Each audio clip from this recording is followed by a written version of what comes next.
Greetings, everyone. My name is Kuvam, and I'm the Vice President, Global Citizenship Foundation.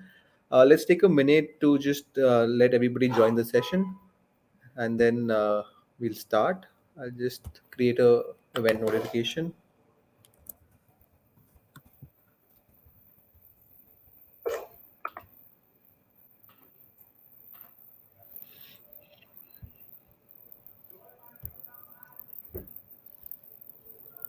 All right, great. So you can all use the chat to introduce yourself and tell us about which country you come from, and anything that you want us to know about you, what profession you're following, what are the topics that you cover as an educator.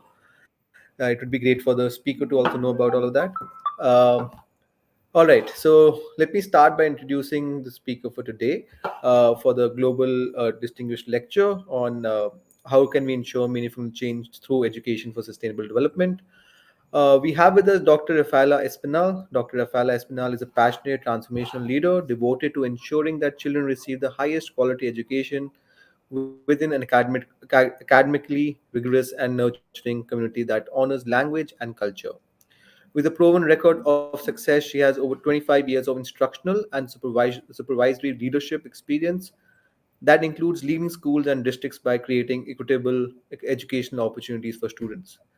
Dr. Rafaela is associated with Columbia University, New York, United States. It's a pleasure to have you, Dr. Rafaela. I yield the floor to you. So, over to you. Thank you. Good morning, everyone. Thank you for joining us. In New York City, it is 7:30 a.m. Um, and I look forward to seeing in the chat all the different educators that have joined us this morning. As we shared earlier, I am Rafaela Espinal. I am an educator. I started as a bilingual teacher in an urban district. I'd like to tell you a little bit about my story.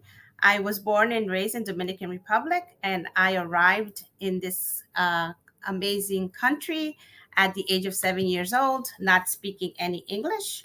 I um, was entered into a first grade classroom, not in a bilingual setting that provided a language instruction. So it was kind of like a sink or swim model, which um, in the 70s was perfectly customary for schools not to provide equitable bilingual education services.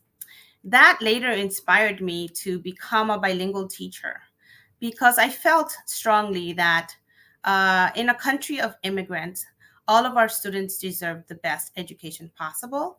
And in the classrooms where their language is honored, where the stories they bring with them to the world are just as critical, since as a global community, we come with many gifts to offer humanity and offer each other and to learn from each other.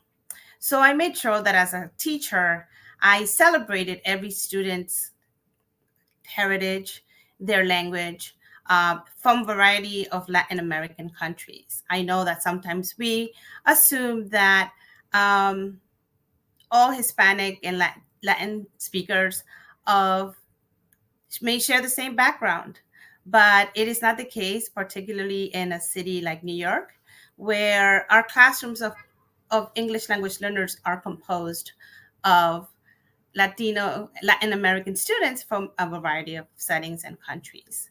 Um, Subsequently, I became a New York City principal and transformed two schools in challenging areas where poverty and achievement efforts were not up to par with national standards or global standards.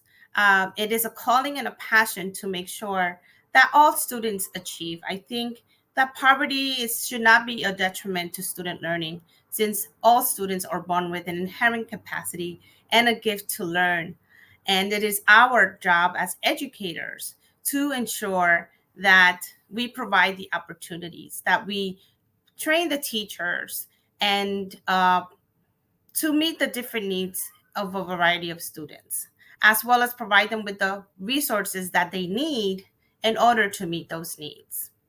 I think it's also very important to engage the families in our community to elevate the work and have them share their contributions, which will give further information for us as teachers and leaders in the classrooms and in our schools. I think that education, um, at the classroom level, at the school level, and at the city, as a city, uh, has a greater impact on the global community and society. So when we talk about sustainable change, it begins, I believe, in day-to-day instruction and ensuring that we meet students' needs because they are the future of our society. So we must make sure to address not only academic needs, but we also need to address their social emotional needs, um, and attend to all the different challenges that they face.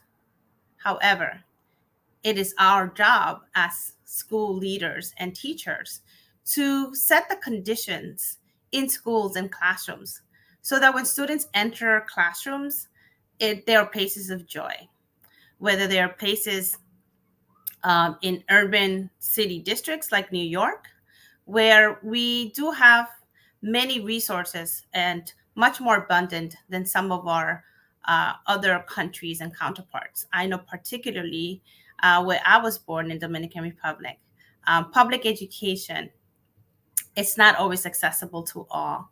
And I do know that in America and in New York City, we do have the privilege of having public education for all students. That is mandated and compulsory and funded by the federal and state governments, as well as our local governments. So I think it's really important from a global perspective that we learn the best practices that we have been able to achieve here and give back to other countries that may not have the same benefits. I think that reading, writing, mathematics, and science um, have proven research based pedagogical methods that have taught us a lot as leaders and teachers about how students learn best. I do believe that all students can learn regardless of their life circumstances. I believe that teachers have the highest leverage to impact students' day to day life, both as at an academic level as well as a social emotional level, and that leaders are best positioned to create the structures and systems that would support teachers in order to provide students what they need on an individual level, meaning what does each student need in terms of their learning style, in terms of their social emotional needs, in terms of the differentiated ways that they have of learning, in terms of the different strategies that we must employ to ensure that they meet in New York City their state standards. But when we talk about global standards and thinking about what is basic education, we need to think beyond basic education. I do believe that learning to read and write is a right, um, that we as society, as a global community, must ensure that all students have access to education, to a literate environment. I think that the global pandemic has taught us a lot of lessons. But most importantly, there's that human side. And when I think about sustainability and meaningful change in education, while I am a change agent and have successfully transformed schools from low performing schools in low performing districts to higher performing schools in under difficult circumstances, I think the pandemic has taught us that sustainable change is not just the global meaning and the sense of all the scientific concerns that exist currently in the world. While those challenges are valid, I also like to think about sustainability for humans. And how do we sustain school leaders? I engaged in a study um, in my doctoral studies on how to, as a superintendent of schools, how do superintendents recover from wounding experiences? I bring this to the forefront because when we talk about sustainability, I thought a lot about the human side. And while we do think about how do we sustain our planet and as a global society, I also think about how do we sustain school leaders in the current context, knowing the high demands that the COVID pandemic brought to the forefront in terms of the challenges that school leaders face, way beyond just academics, way beyond just student performance. But from a global perspective, I think that school leaders, regardless of the country they were in, the pandemic united us in this time to raise our consciousness about the human capacity and human nature, and that schools and the work of schools and the work of education as a global society, we need to take stock and reconsider what is education really about. While we work to save our planet, we must also begin with saving each other and by centering ourselves, by making sure that how do we sustain ourselves when we engage in the difficult and um, heartwarming work of leading schools. I know that school leaders don't always prioritize self care. I know that we are charged with a tremendous responsibility. And what leads us usually, at least for me, is a moral purpose to improve student learning, to advance global initiatives and our society as a whole by teaching each student to read one student at a time. By if students become literate and amazing mathematicians, and we nurture their gifts and their learning styles and talents, then we can entrust them with the future of the world, which is so delicate at this time in history. I think the pandemic, as I shared before, brought the attention to a focus to reconsider the human element of school change, the human element of meaningful change. Meaningful change doesn't happen unless we touch people's hearts and souls and we attend to the emotional needs that we each have as human beings in society. We are tribal by nature, by design, as human beings, and we need opportunities to connect. More now more than ever, we realize with the world closing, right? The world closed for a very long time. Across the globe, schools closed, and while we were very concerned for the health and care of our fellow human beings, we did realize the need to connect. Um, that learning is more than books and pencils and tablets and computers and smartboards, um, and the building and the structures, um, and in school districts, right? In New York, there are school districts, and that's the composition and design of our system. But we learned that the human connection is key to learning. While yes, we acknowledge that students can be engaged through technology, and can learn, we do also understand, and the research says that the human connection is so critical to learning.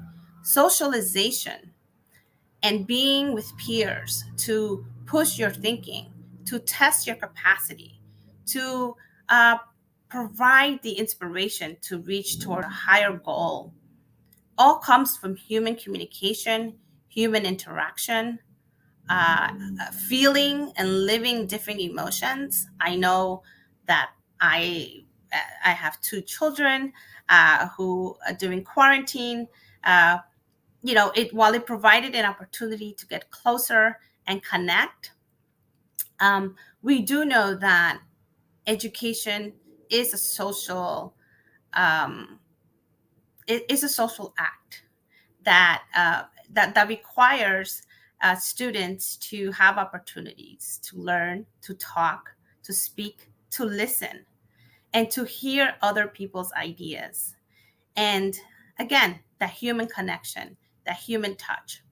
And I think it's the same for teachers, right? Our teachers are so critical and important, and we need to value and support them. And I see the excitement when they return to schools, when they're able to have teacher meetings to discuss ideas, to test out their theories about how students learn best. Go to the classroom next door and see how one lesson worked differently. So we learn from what we took the time to reflect, I hope, as a society during the pandemic. I also hope that we learn to value the importance of the human connection in the life world of schools, because schools in themselves are ecosystems that are made either places of joy or places of other things that I don't even want to put it in the atmosphere. But there should be places of joy where children come to learn willingly, and parents bring their children to us willingly. I know from a global perspective, um, the school is not just a brick and mortar house. I do know the importance of society in the individual communities where we raise our children. I know that the best lessons I learned also happened in the village that we lived in the stories that took place on Sunday afternoon after our siestas, the stories from our elders that were passed down generation to generation. So to me, the connection is yes, schools are important. I think the pandemic taught us that human connection is critical to learning and advancing our society. But we also know the value of the bonds created within and across families, in individual communities, which serve as a anchor, as a foundation for students' educational development. So I know I've shared many snippets, given the time that I'm allotted, but I wanted to share uh, just some big ideas in terms of where we are as a human collective in education. Where do we want to go, giving all the lessons learned in the complex educational system that now has been even more complex in today's current context?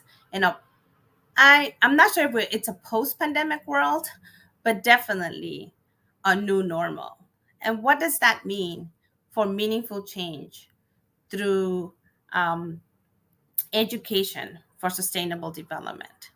I think that, again, sustainable development happens at the human level, and only each of us as human beings can engage in meaningful change by connecting with those with our heartstrings and what moves us and our moral purpose. I think we each have a tremendous responsibility to elevate each child that comes across us, and that as leaders, we have tremendous power for meaningful change at each school by touching each community that we lead within schools and across schools, whether it's in an urban city or a suburban village or in the outskirts of a rainforest where teaching and learning can happen. The pandemic did teach us that isolation doesn't advance learning, and that coming together as a community and teaching students our stories addresses the social emotional needs and conditions needed for learning, while at the same time helping us reconnect with what is education really about, what makes it meaningful, and how do we sustain each other as human beings. And beginning with the leaders who devote so much time to leading schools and their communities. I am very interested in this current context in thinking and beginning to reevaluate how are we moving forward and using the lessons we learned to think about sustainability for school leaders, sustainability for teachers, especially at a time when we see um, the attrition rates of teachers and principals and superintendents, and how we're really struggling to retain um, our best leaders in education. The pandemic has raised us to a new level of consciousness and retention. At least I know in New York has been an issue. Um, Given the high levels of retirement and people reevaluating their lives, I know there's a teacher shortage, there's a school leader shortage, nationwide there's a superintendent shortage, and I bring it back to the how sustainable is this important work of educational leadership, and how do we nurture leaders to make sure that they stay in this important work for the long run. I always used to say to teachers as a principal, if you're here to love and nurture children, I'm here to love and nurture you. And now I asked our global society, how are we nurturing and loving our school leaders so that they can in turn love and nurture their teachers, and the teachers can love and nurture the children who will be entrusted with taking care of a global society?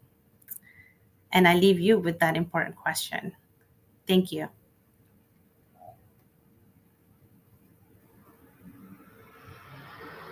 So now I'm going to take a look at the chat. And I think this is an opportunity for some questions. And our host will moderate this. Thank you so much, Dr. Faila, for that wonderful lecture on meaningful change for education for sustainable development. Uh, I would request our audience, if they have any question, they can put it on the chat section, or you can also raise your hand if you want to put your question forward to Dr. Faila.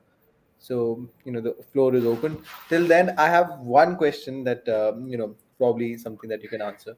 What would be one practical example that you think that today that education leaders in different school or communities should really focus on to foster education for sustainable development in their local areas? What can you repeat that again? What is one? What is one practical example that educational leaders or advocates for education for sustainable development can should do in their schools or local communities, in your opinion, to foster education for sustainable development? I think one thing they can do is plan purposefully. Sorry, I always say I'm an English language learner. Spanish is my first language. English is my second. Um, so I think planning purposefully with sustainability in mind at different levels is critical. If you don't plan for something, then it's not going to be in your vision and it's not going to be in your sphere of reference when you're prioritizing the distribution of resources, both human and capital. So, planning, I know that as a superintendent, um, when I was a superintendent, I looked at resources as a big commodity, both human and otherwise, right? So, but however, if we don't plan strategically for sustainability, both at the human level and both at a global consciousness level, and then we won't prioritize it. So I think planning purposefully and strategically with your teams to keep it at the forefront is it's very important. Thank you so much for that. What I've realized working for global citizenship education and education for sustainable development, that when you were talking about planning purposefully, so I think a lot of lesson units that we have in different subjects, right, touch upon the topics of education for sustainable development. I think for educators also, I think it is very important to reimagine the student learning outcomes, right, to relook at them and to relook at, okay, from this particular lesson or this particular subject, how can I achieve this particular objective of sustainable development, right? So I think that's where the key also lies for education for sustainable development in the curriculum that we have as of now in our classrooms. Any other questions from our audience? If you have any questions, you can raise your hand or put it in the question and answer box. I agree uh, with what you just said. I think it's so critical to at the lesson level. So when I was speaking about resources and just want to elaborate a little bit, like curriculum planning. So if you don't plan for sustainable development within curricular units, and then make connections clearly transparent at the school at the lesson, I think you mentioned at the lesson level, and in to the minimal unit, I think is so important.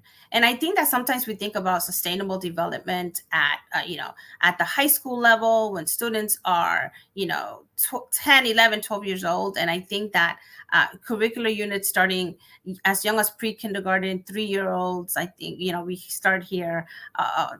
Official schooling at 3-year olds, we just had an initiative. It starts as early as preschool in engaging students in this idea of sustainable development and having a global impact as global citizens. My daughter Emma is a preschool teacher of 3-year olds, and she's always talks about how the 3-year olds have such a capacity for understanding bigger things than we expect them to. And planning about who they are as global citizens as young as 3 and what is their contribution to the world and making the world a better place, whether it's as simple as using materials, um, recycling cardboard as art materials because we don't want to waste, right? And 3-year olds building the Brooklyn Bridge from these recyclable materials and teaching them that the reason we're using these materials is because of the impact in our environment and our world. Can begin as young as 3 years old, right? So when you think about curricular units and lesson plans at the lesson level, I know I didn't speak specifically to curriculum and instruction, but um, sustainable development should begin um, when school begin, right? In units and in practice as early as early childhood, because it's not something you teach students in high school. It's something that we as a community have to raise awareness and consciousness by integrating and planning um, at very early stages of childhood development. Yes, thank you so much for that. I think there needs to be refocus on the kind of activities that we are planning for pre school students, right? Because I remember there was this one very interesting activity that I was able to take part in, and it was about when they it was basically an experiment that they did, and they asked us to, it was a buffet, and they said you can put as much as you want in your plate, and you just get to do it once, right? You can just take it once. So we were in college and we put a lot of stuff in our food on our plate, and then a lot of us ended up wasting a lot of food because we just wanted to just take as much as we could because it was just the one chance that we got. But that was a very interesting experiment, a social experiment that the team did, and we realized that that once we have that opportunity, or the greed just sets in, and that also talks about a lot of conscious decision making as to how much do I actually need, and how much am I thinking about the other person, right? Because if I take everything, what would the others get? So yeah, I think somebody's put in the chat. Let me check if there's a question. Yeah, I'm gonna. All right. Ms. Avisha has said that we have the SDG goals planned in our school for the whole academic year. Our class assemblies and lessons are planned in accordance with that. Uh, Dr. Rafael, you want to take on something on that sort? How do you think schools should look at SDGs in the in a academic year? Thank you, Avisha, for your comment. And it's very exciting to hear and learn that you integrate your SDG goals in your whole academic year, and that this, that not just in assemblies, but in daily lessons or plans in accordance with it. And I love this idea of assemblies, right? And I think your example of, you know, we think of assemblies as just scheduled or organized opportunities, but you just reminded me, like when I think about when students assemble for lunch, for example, right?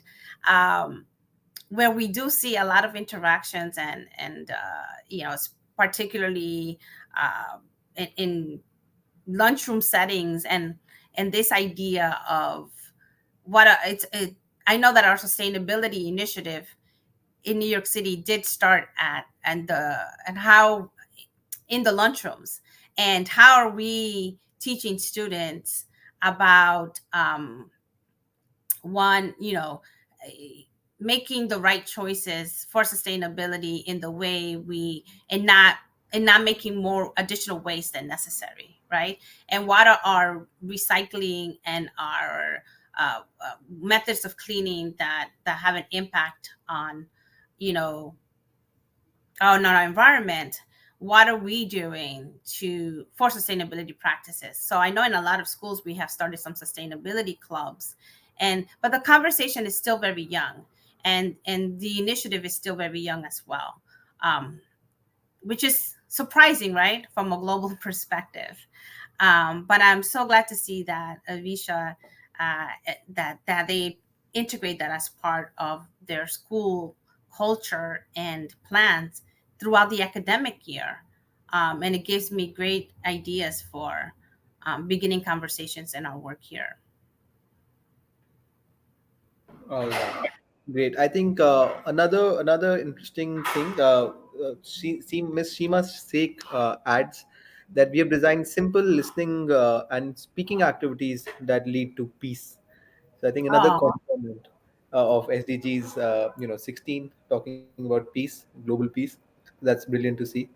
Um, I think it also you can all use this opportunity to put up practices that you all are using in your classrooms or in your schools in the chat, and we can highlight it over here so that people can take inspiration, take new ideas with them. And if you have any questions, we still have another 5 minutes before we close the session. So if you have any questions, you can put it up over here. Yeah. I love that idea of you know of making peace part of the purposeful design of schools. And that sounds so exciting and motivating to me, um, because we don't always equate, um, I mean, again, this idea of purpose, right? Are we being purposeful in promoting a peaceful society? And when I was talking about the, young students and the reframing during the pandemic about what we are to each other as human beings, um, this idea of making peace part of the curriculum and our daily practice is so critical to the world. And I think that you just can't teach that in isolation, right? It's something that happens every day when we gather as communities within schools. So thank you for that.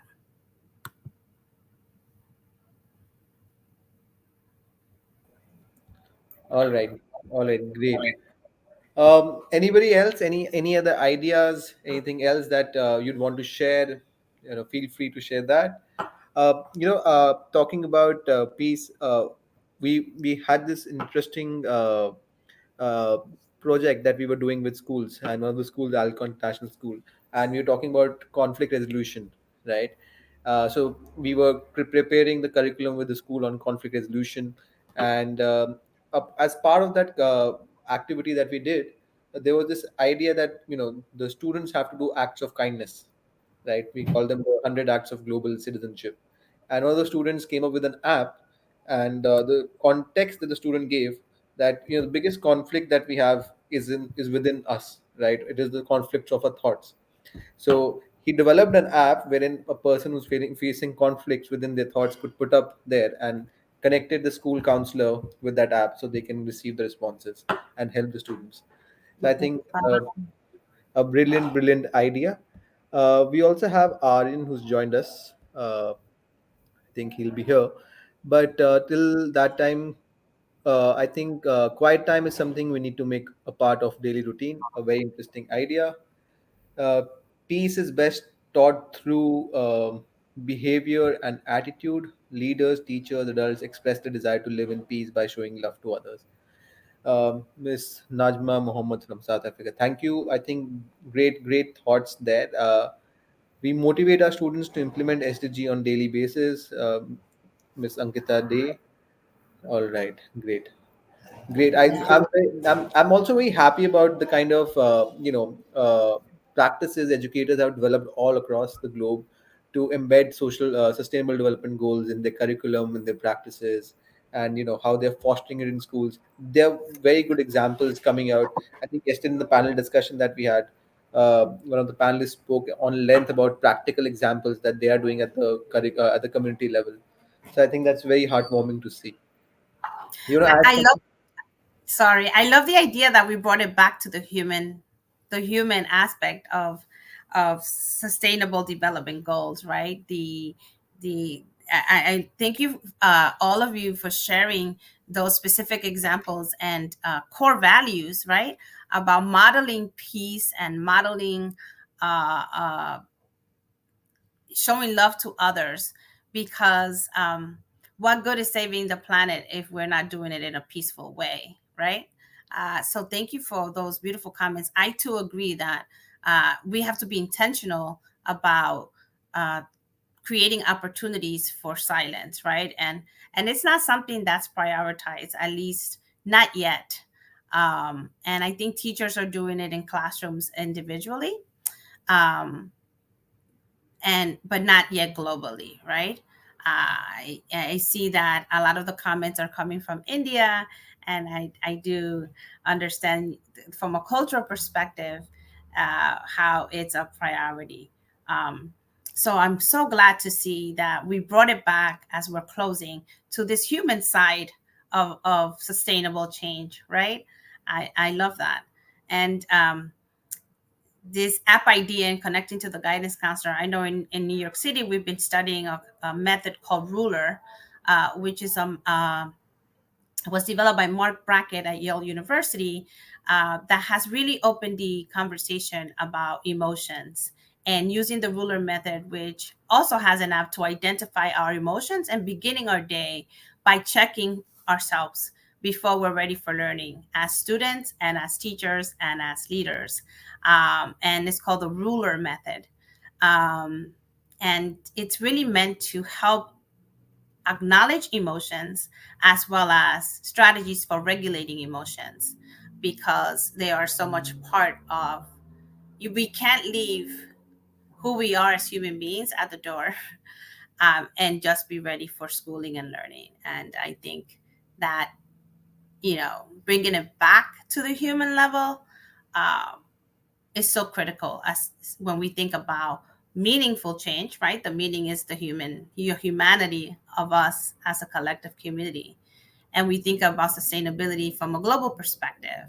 We begin with caring for each other as we position ourselves to care for the world and the globe at large.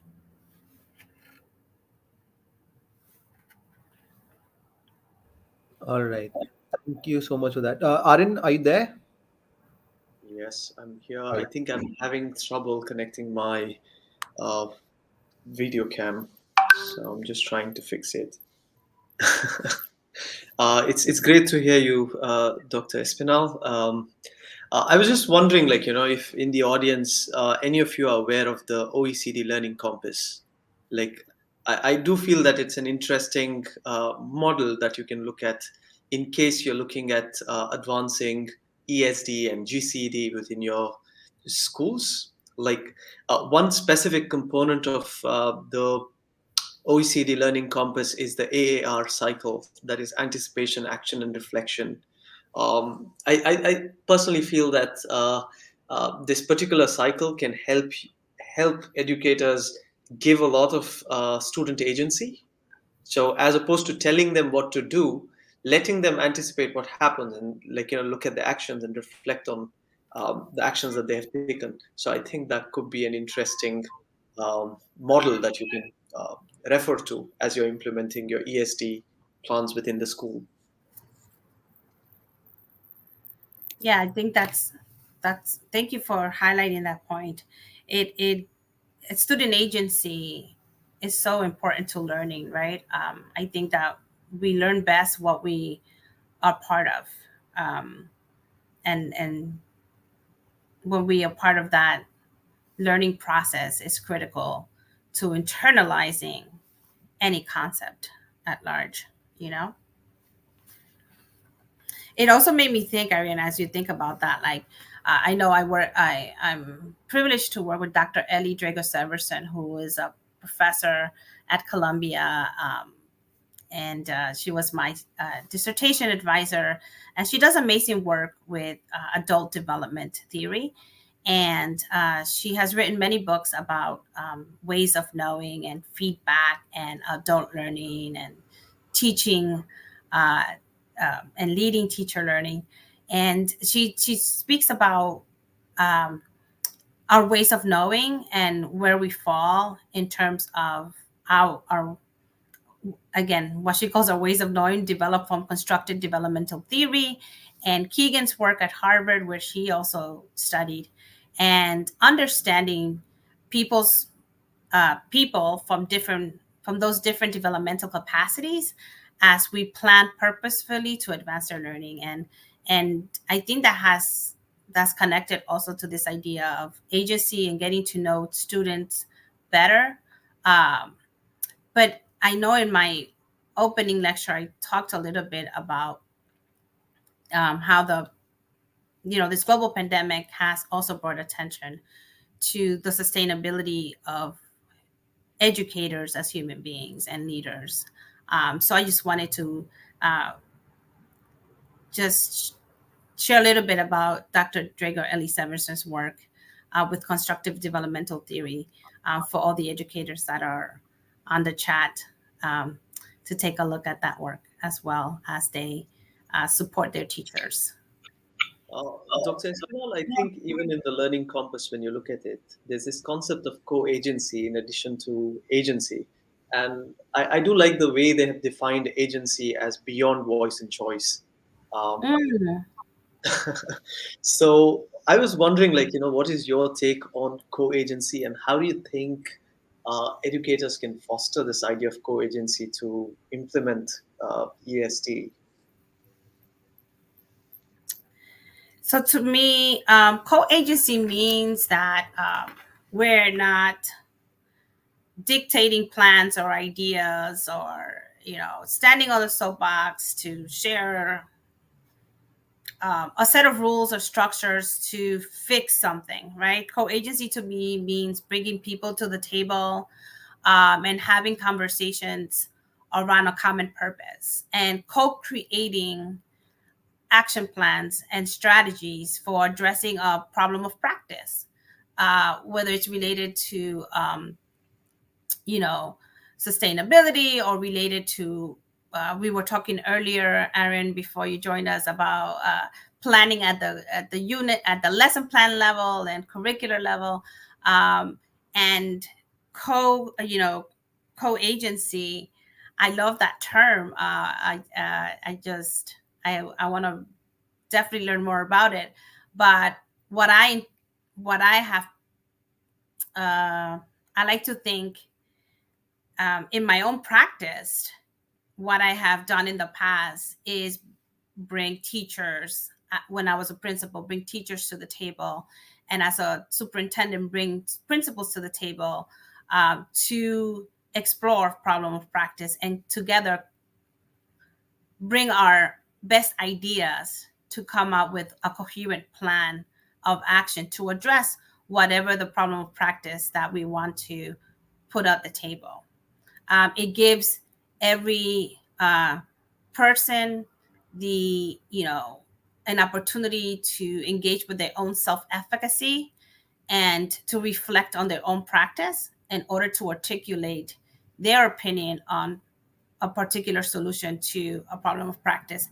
And I'm saying a problem of practice in general because I think we can go in many directions when we talk about uh, global sustainability, and we can address it and so many perspectives. And we saw a lot of people pointing them out in the chat, starting with child development to, many other opportunities for that.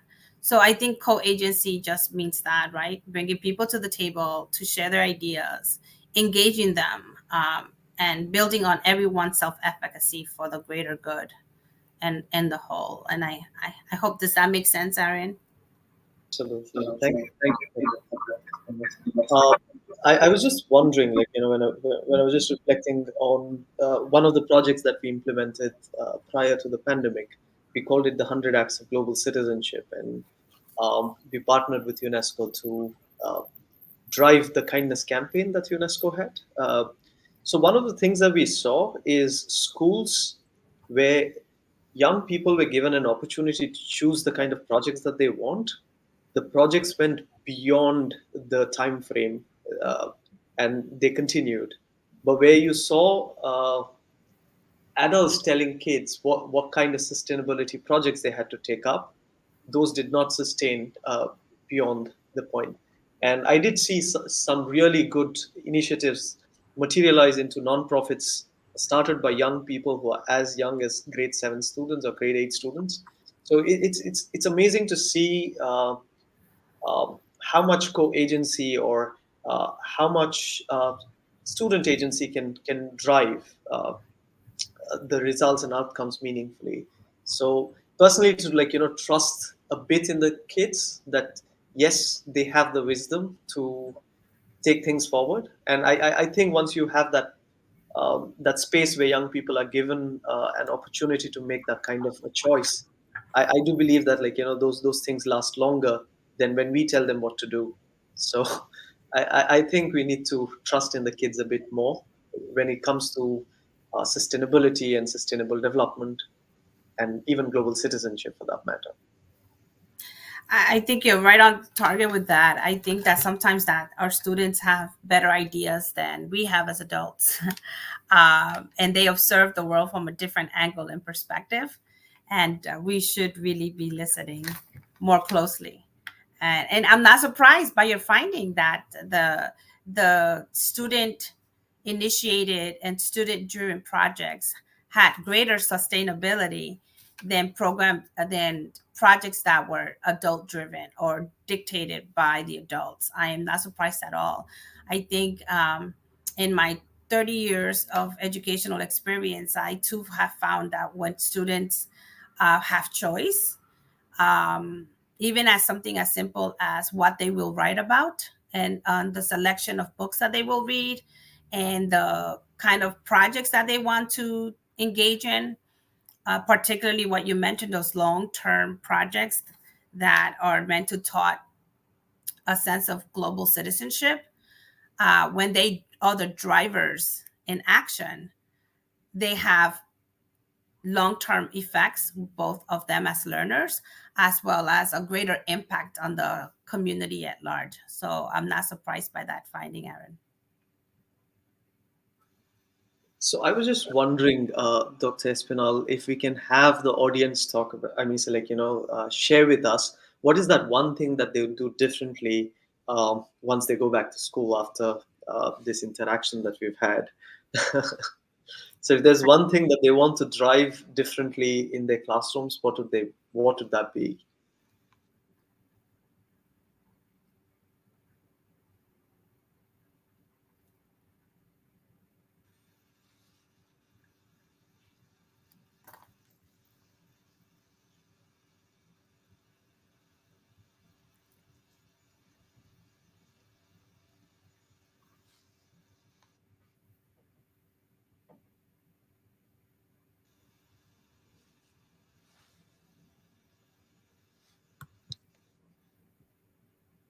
All right. So I love that. I love that.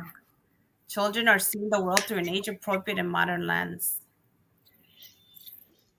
and I think one of the things that Natma talks about is collaboration. And I think that could be a bedrock for kind of partnership that can drive sustainability at your school at a more meaningful level. That's beautiful, Najma. Thank you for that one. Hmm. And I think that in a pandemic world we're living in, it's like we are required to do that moving forward, right? I think I was saying that earlier. Like we were forced to rethink about the way we approach the world as a society, not just the world of education. And I think that that speaks to that point.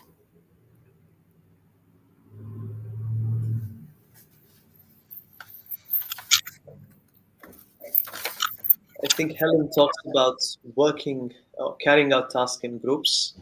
I think that's an interesting avenue, Helen. I also feel that when you engage kids in a group, uh, they have they have more that they can do together uh, and amplify the kind of efforts that they have.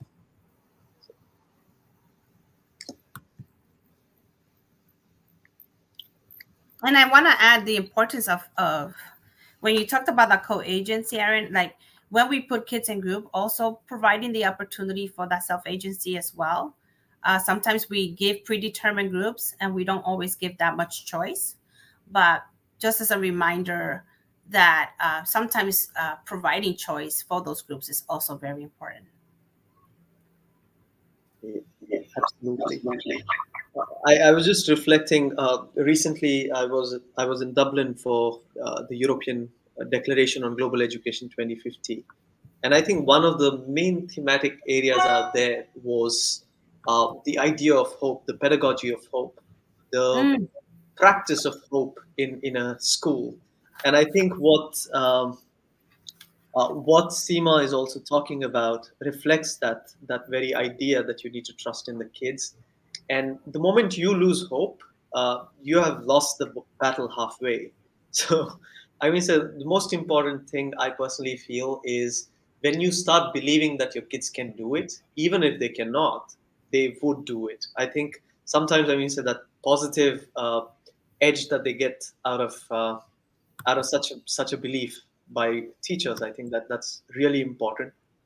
Sometimes just letting you give them that space and that trust that you have in the kids, and tell them that hey, I trust you. You can do it. And I think that can drive change more meaningfully. Thank you for that one, Seema. That was beautiful.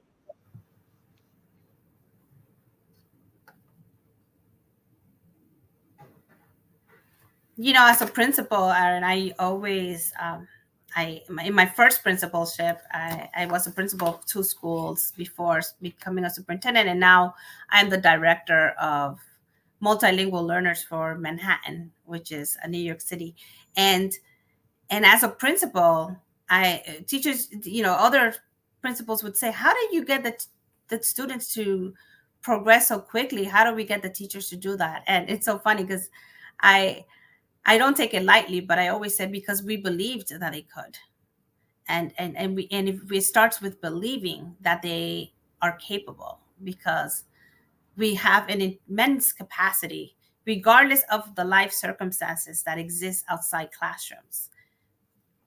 If we believe in students and believe in our teachers as leaders, we will get greater outcomes. And so thank you for that Thank reminder. you. Thank you, Dr. Espinal. I was just thinking about the first project the Global Citizenship Foundation launched, and that was to do with uh, with a lot of work that we're doing with teachers. So initially, when we launched the pilot, we had quite a few folks who said, "Oh, the teachers don't have the capacity or ability to take up something as deep as this, because they're anyway bogged down with so much of syllabus overload and other things that they have. So they would not be able to do that." And one of the things that we did was we were like, okay, it's possible for teachers to do it. And that very belief that we had enabled us to work on this project where currently, like, we're able to affect change in more than 60 plus 70, 60 to 70 countries right now. So I think it all begins with that belief that everybody can, if you give them that space and opportunity. So I strongly feel that, like, you need to respect the kids as much as you expect the kids to respect and love you. And I think uh, all education begins with love and respect, and I'm drawing it from Najma. So it's about how you express it to the kids and how the kids express it to you, and learning happens in that process of love and respect. So it's beautiful to see, like, kind of insights we're getting from the participants. Aaron, I think you may not have been here when I said I used to tell my teachers also, and then later principals, if you're here to love and nurture children, then I'm here to love and nurture you. Um, which I heard somewhere. I don't remember exactly the person, but I always used to lead with that. And when you think about the pushback that you experienced in your first project, where you said that teachers are not going to have time and they're not going to want to do that. If we go into it with this idea of providing opportunities for these projects, is showing a way of love and nurturing the teacher and building their capacity. That framing could change, and then I know in my experience has changed teachers' practice tremendously. When it's seen as something, not an additional burden to engage in a project or a learning activity or professional learning community, but when you present it as an act of love, of investing in you as a human being and developing your own craft and practice. And I think that comes with providing them the time to do it as well, so that it's not in addition to what they're doing, but part of their schedule, because we respect them enough to provide the time or the compensation to allow them to do it as well. So I just wanted to point that out. Yes. Yeah. And I just want to build on. So when I reached out to Miss Sunita Matsu, who's one of the principals who took up the project initially, so she said, "Aryan, if you have not tried it, how would you know that it would not work? Why don't you just implement it?" So I think, as teachers, if you can carry forward this idea that unless the kids have tried it, um, and I mean, say they failed it, you don't say that you can't do it, right? And even if one group of students do not succeed in that, not to assume that the other groups would not be able to. So the idea of having this hope that somebody would be able to solve this issue, concern, or crisis, or come up with a different solution. So I think that's interesting and important. I love that, Aaron. I think the idea of making the assumption just because a project may not go through as planned with one particular group of students or teachers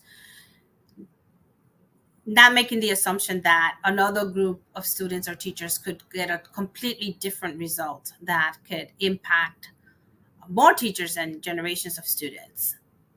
Um, because again, anything in education has that human element. And as much as we think we can predict outcomes, that's not always so, right? Absolutely.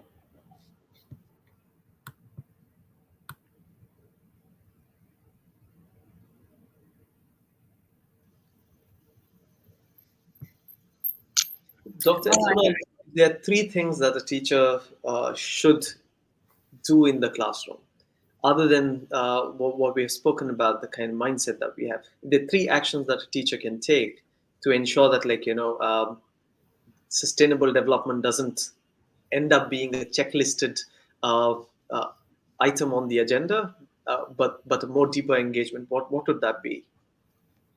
oh, that's a tough question. Just three things. Any three that comes on top of your mind. On top of my mind, I go back to purposeful planning, right? Being intentional about planning for sustainable development. If you don't integrate it as part of the daily fabric of school, of the curriculum and planning, then it's probably not going to happen because it's not at the forefront.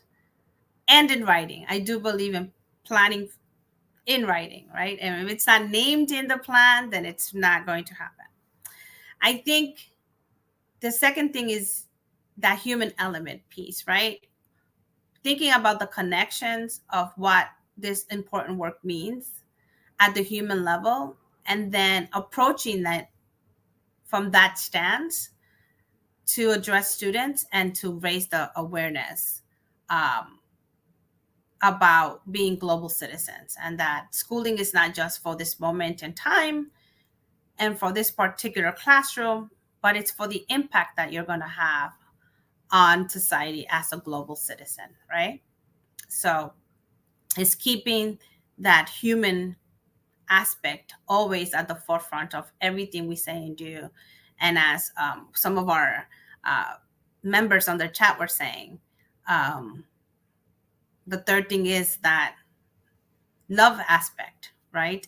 And opportunities for reflection, opportunities for deep thought, and opportunities to then, as you said, in that co-agency space, to share those thoughts and reflections of what we are learning about ourselves and what we are learning to give as a contribution to others. Does that answer it for you, Aaron? Thank you for that, Dr. Espinal.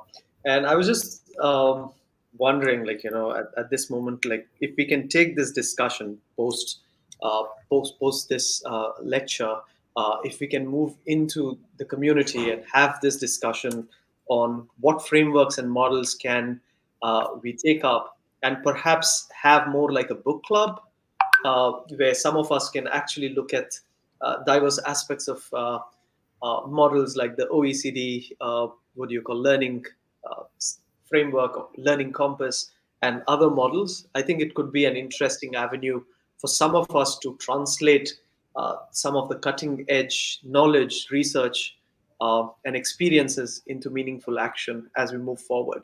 So, if you're interested, please do join this community, and some of you can take the lead in doing this with us. So we'd be more than happy to engage in the dialogue beyond this discussion.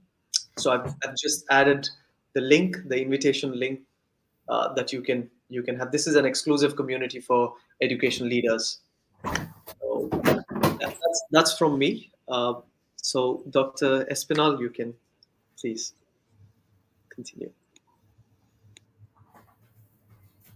Yes. Yes. I think that's a great idea. Thank you for sharing the link. I would love to continue to be part of that conversation. Um, and I think continuing the conversation through um, a deeper exploration of the OECD Learning Campus would be a great endeavor to engage in. Thank you, Dr. Espinal. Can we? I mean, say, are there questions from the audience that we can take?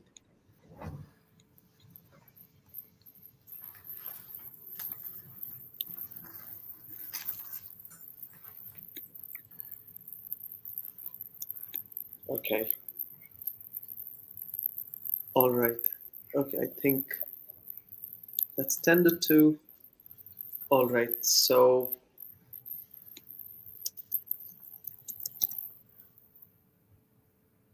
All right. So, Dr. Espinal, I was wondering if you can share your experience before we wrap the discussion um, on how has it been for you to be leading leading in the districts, as well as, to deal with educators who are trying to drive change. Like, what are some hopeful uh, moments that you have realized that, oh, this these kind of moments make me trust more that it's possible to transform education, as well as like ensure that we can move towards sustainability by 2030 and beyond. Um, Sorry, I had to plug in my computer. Sorry. Um, I think I've had as a I've had many moments, and I'm trying to think about like as a superintendent. Um, I think some of those moments are I worked in the poorest congressional district in America, um, in a borough called the Bronx, and just the commitment from school leaders to really have a daily impact on each student was incredible.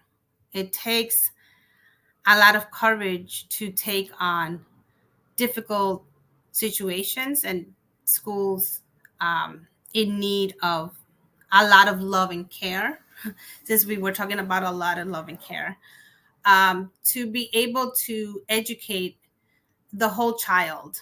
And I don't mean that just as a pun, but like really the whole child in terms of social emotional needs, mental needs, physical needs, um, academic needs. And I, the commitment from principals as school leaders extends beyond the typical 8-hour day and extends beyond the confines of their offices. Um, it extends to the greater community, and having an understanding of the needs of the community and how do you support the families. So it's not just the student that we are charged with every day, but also caring for the families that entrust us with their care. And I found that those are the moments I'm really proud of when schools organized for effort, and that effort involves attending to not just the academic needs but beyond. And we would have these community um, opportunities to gather with the community, such as what we called our fall harvest in the fall, where different organizations come together with the schools to provide families a plethora of services that were free, from you know fruits and vegetables from local gardens, and raising the awareness of local gardens, and that fruits and vegetables are being grown in these neighborhood gardens, and that they can be part of it. So um, you know if we didn't organize that community full harvest, where all the schools come together, and then we invite these community organizations to then share the resources that exist that only a few are aware, we would not have a greater impact on, you know, um, on that particular community. And we that also included a lot of, health care providers also coming out and volunteering their time to share um, health initiatives and support systems that existed in a community that um, you know needed a lot of additional resources and support, from um, mental health to food services and health services.